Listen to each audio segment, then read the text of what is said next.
si on arrive sur l'avant, on va s'écraser, ça va être difficile de reprendre parce qu'on est lent après. Donc le plus possible sur accueillir sur la roue arrière. Yeah, man.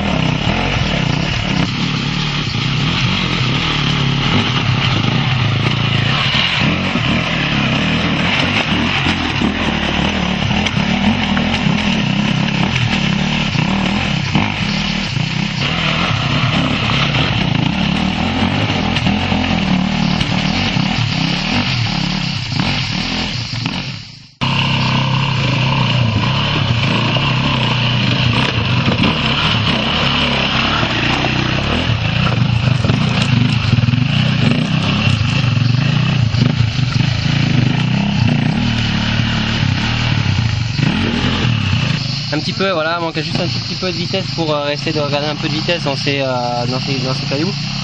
Et essayer de prendre la trajectoire où il y a des cailloux le plus plat possible.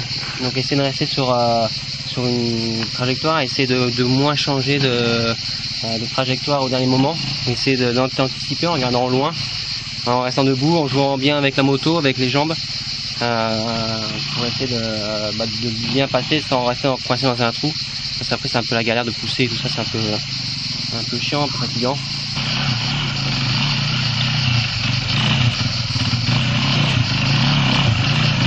Là il n'a pas le regard vraiment loin, il regarde vraiment que sa roue avant.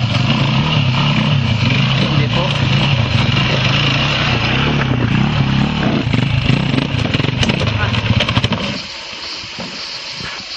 Il regarde un peu plus loin. Là, à te voir, on a l'impression que c'était plus facile. Hein. Bon, quand je t'ai vu passer là, les premières fois, là, je me suis dit ça va être trop facile, ça va pas être intéressant techniquement. Et j'ai vite compris quand je suis passé dedans que c'est pas si facile. C'est quoi la technique pour chuter comme j'ai fait là? Ce qui t'a handicapé déjà, c'est le regard. Directement, tu étais un peu focalisé sur les pierres qu'il y avait au sol et regarder où tu allais mettre la roue avant. Très carrément ta roue avant, rien que ça. Alors que on voit ici dès qu'on rentre ici. On voit déjà que la trajectoire ici à droite est plus lisse, après déjà c'est plus plat. Alors qu'au début t'es parti un peu à gauche, après t'es parti un peu dans tous les sens. Et une fois qu'on commence à se mettre un peu en travers dans ce genre de pierrier, c'est difficile de se remettre droit et de reprendre la vitesse. Donc le regard, voilà, ce regard, et là se mettre un peu plus debout, ça c'est quand même une chose importante. Bien jouer avec les jambes, pas trop droit, et essayer de rester un peu fléchi, un peu dans la moto, la laisser en faire un peu.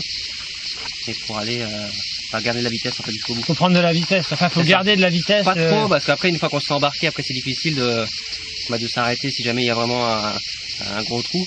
Mais garder un tout petit peu de vitesse quand même pour aller jusqu'au bout, sans se coincer, et ça permet aussi de ne pas se fatiguer sur la journée.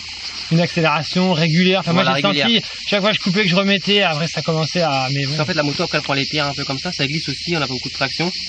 Donc une fois qu'on commence un peu à donner des coups de gaz, la moto se met toujours en travers.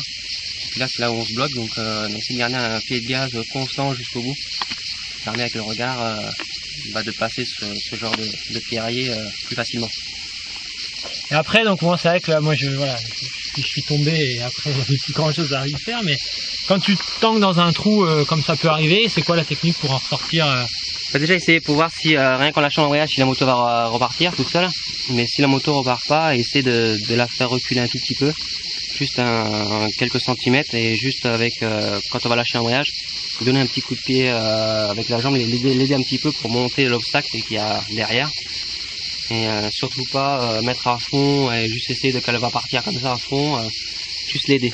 Et si on n'arrive pas à faire ça, justement se mettre à côté, la tirer un petit peu.